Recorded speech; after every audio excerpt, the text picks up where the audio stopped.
Estamos de volta com o programa O Divã de André Kepp. E hoje num tema muito importante na atualidade, nós não podemos deixar de falar sobre isso. E o tema de hoje é cautela ao falar da guerra.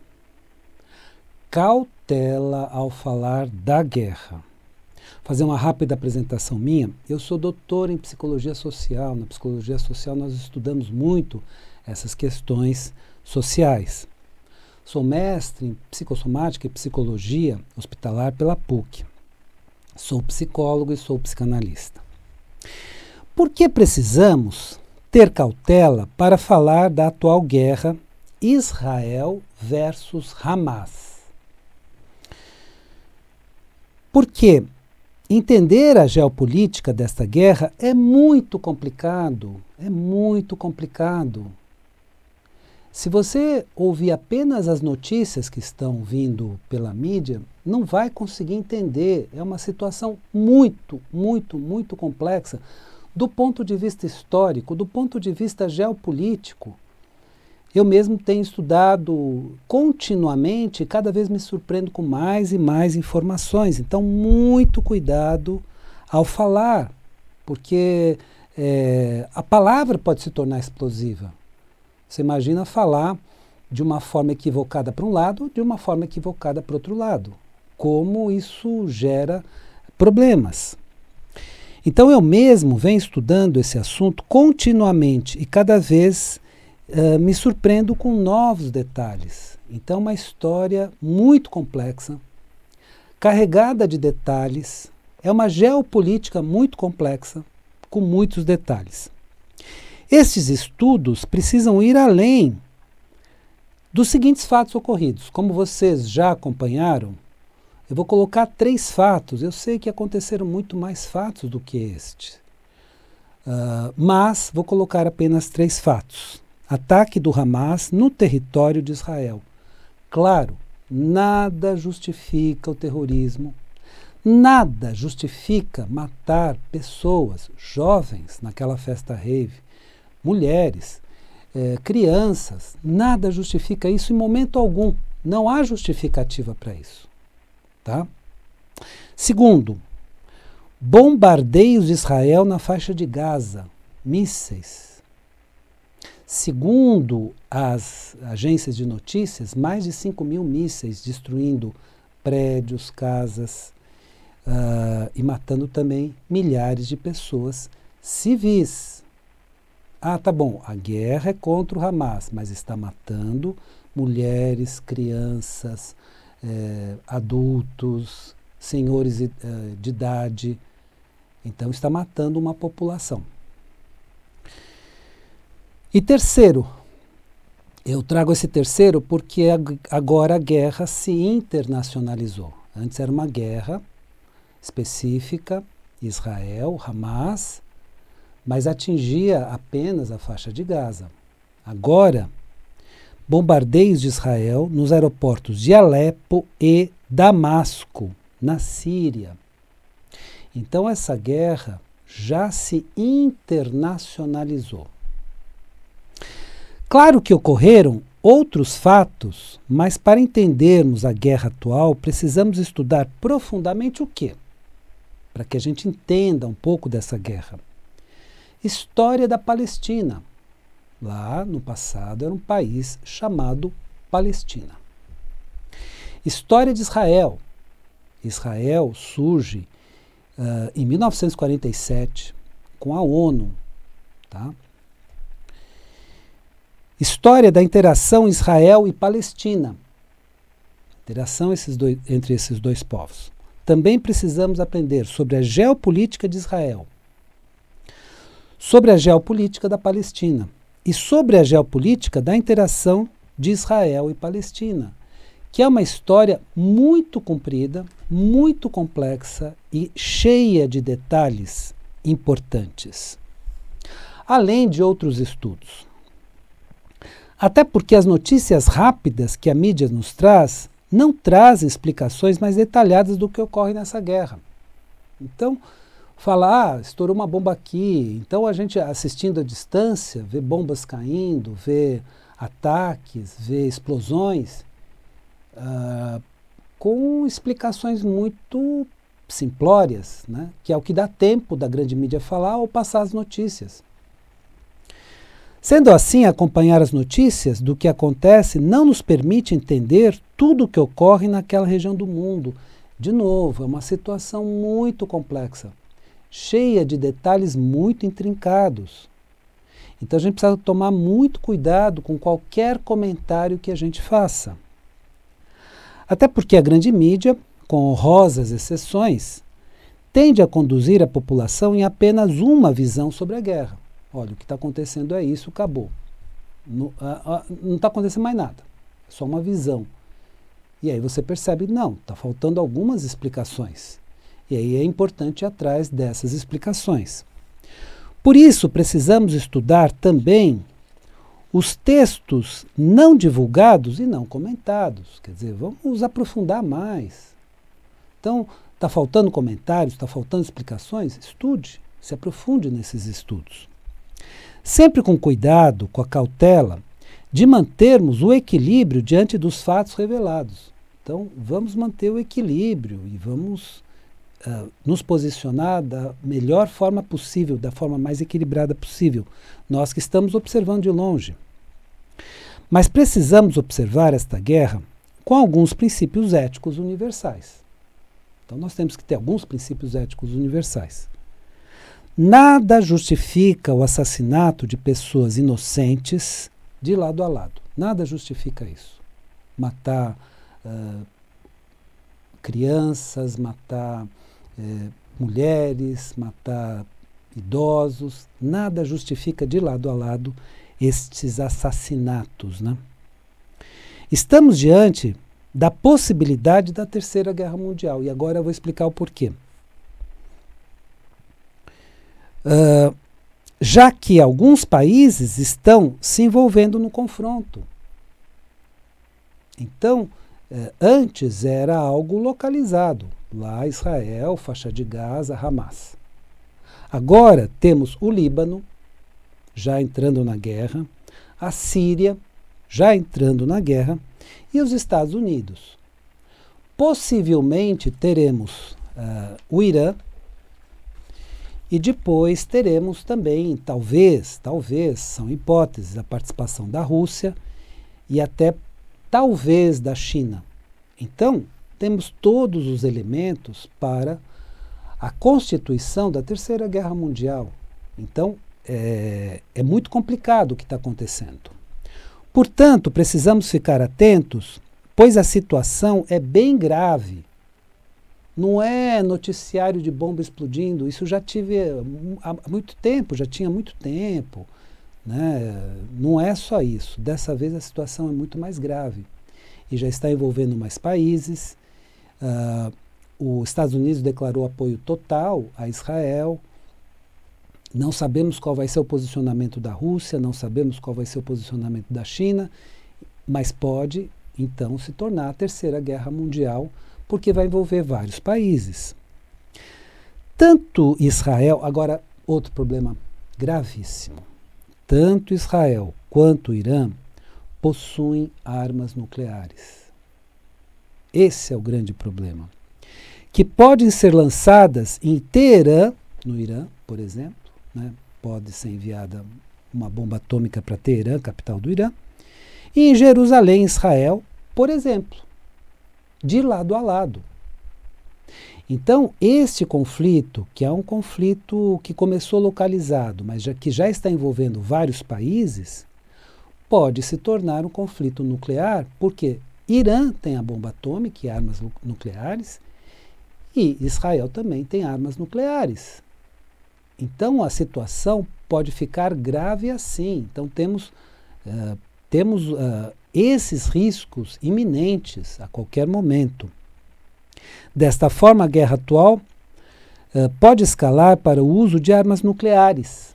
Olha o perigo. O que põe em risco todo o planeta Terra. Porque armas nucleares, talvez vocês tenham assistido aquele filme do Oppenheimer, quando eles fizeram o projeto da bomba atômica para ser lançada em Hiroshima e Nagasaki, no Japão.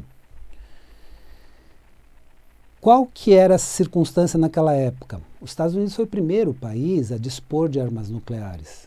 Então eles jogaram as duas bombas e o Japão assinou a rendição, porque o Japão não podia devolver bombas atômicas. Agora, estamos falando de novo de nações nucleares, que têm armas nucleares, e que podem sim, num momento de fúria, soltar essas bombas. Israel tem e o Irã tem. Não estamos diante de uma situação qualquer, mas diante de uma guerra que poderá se tornar mundial e nuclear. Na medida que vai envolvendo outros países, começa a se tornar uma guerra mundial. E na medida que as principais nações envolvidas, que provavelmente se envolverão, o Irã provavelmente se envolverá, o Hezbollah provavelmente se envolverá, o Estado Islâmico talvez se envolva. Então, temos um componente bélico terrível naquela região. Então, mundial por envolver vários países. E nuclear por esses países, Irã e Israel, já terem bombas nucleares, armamentos nucleares. Por isso, não podemos usar palavras que sejam vistas como provocação, seja por um lado, seja por outro. Então, nós precisamos ser muito cuidadosos com as palavras, porque uma coisa é a gente falar da guerra daqui, outra coisa é a pessoa que está vivendo a guerra lá. Seja da parte dos judeus, que foram convocados para a guerra, então, provavelmente muitos morrerão, seja da parte também dos palestinos que estão em plena guerra. Eu não estou falando do Hamas, mas estou falando dos palestinos que estão em plena guerra. Então, nós não podemos usar palavras que firam um lado ou firam o outro, ou despertem uma tensão maior de cada um dos lados. Nós temos que usar palavras de pacificação, de diplomacia. Nós precisamos ver formas de melhorar a situação e não de piorar, percebe?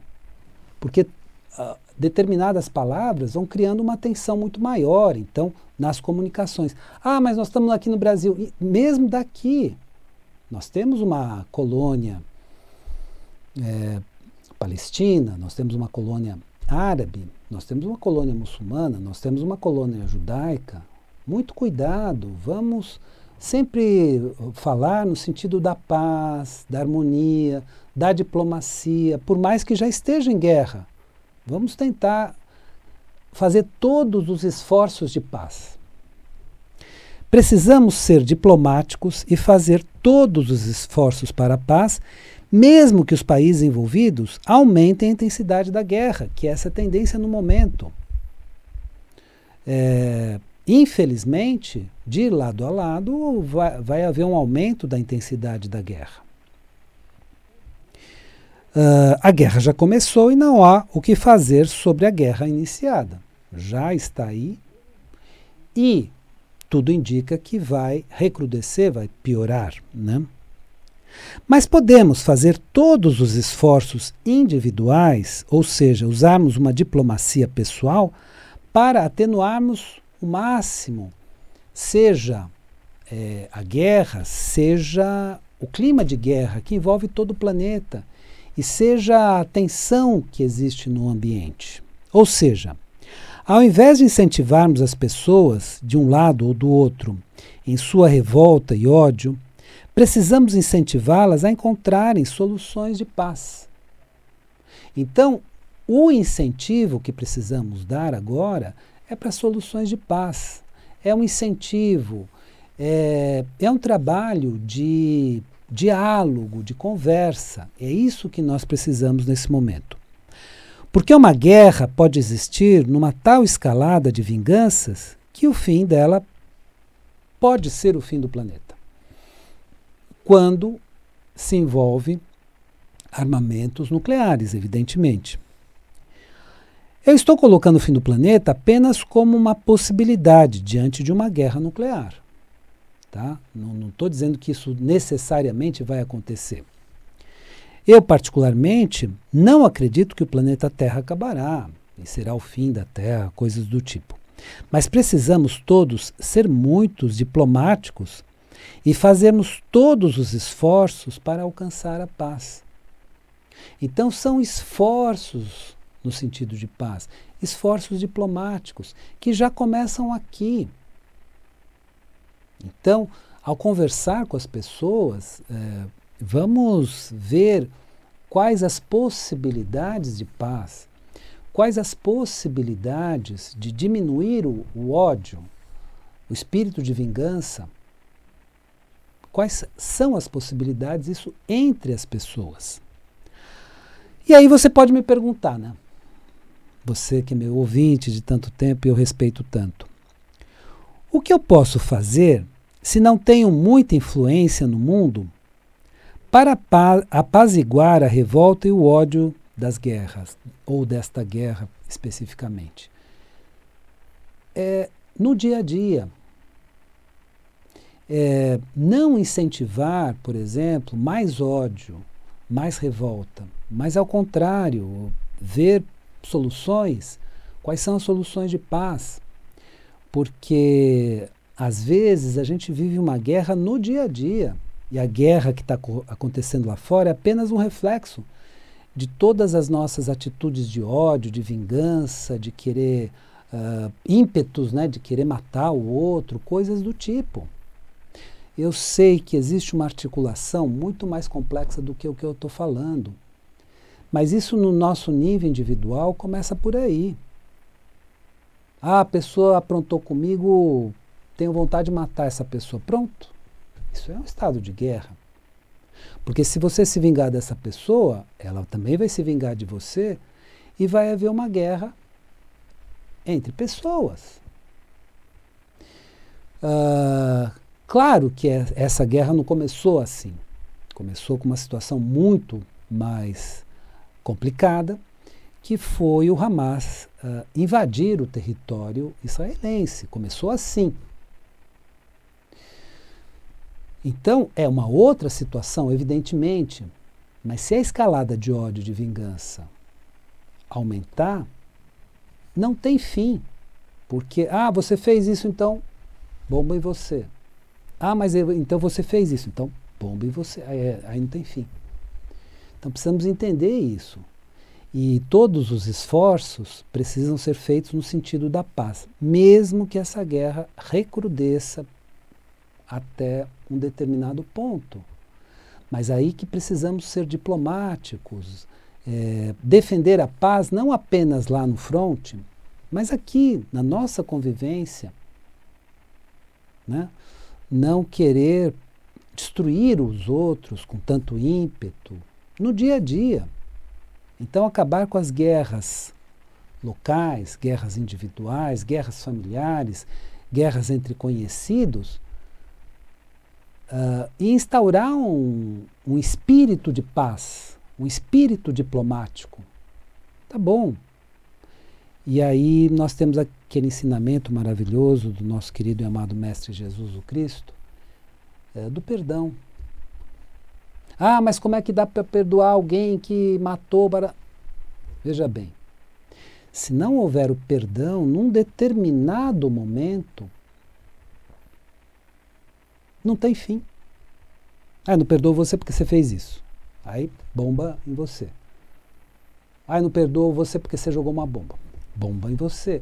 E vai continuar indefinidamente. Então tem que ter um momento de reflexão, de perdão, afinal de contas, vamos acabar com essa destruição, vamos acabar com essa matança. É muito importante que haja esse momento, o momento do perdão. Então, o que nós podemos fazer para diminuir esse clima de revolta e de ódio, de guerra? Muito, muito, muito. Nós temos muito o que fazer.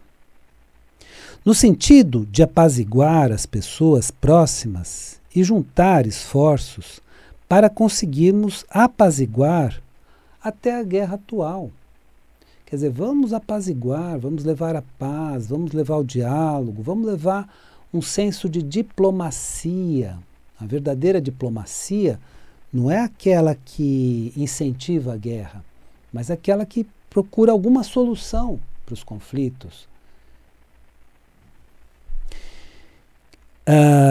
A guerra já começou, mas pode diminuir de intensidade num determinado momento.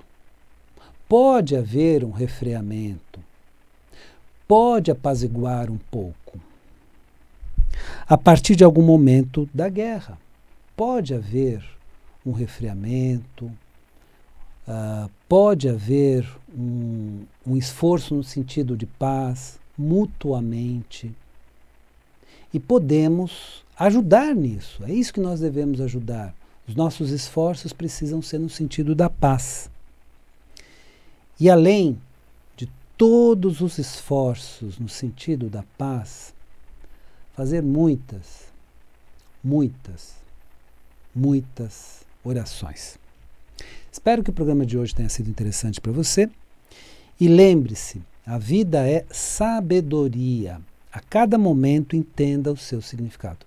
Eu desejo uma excelente semana para você e até a semana que vem.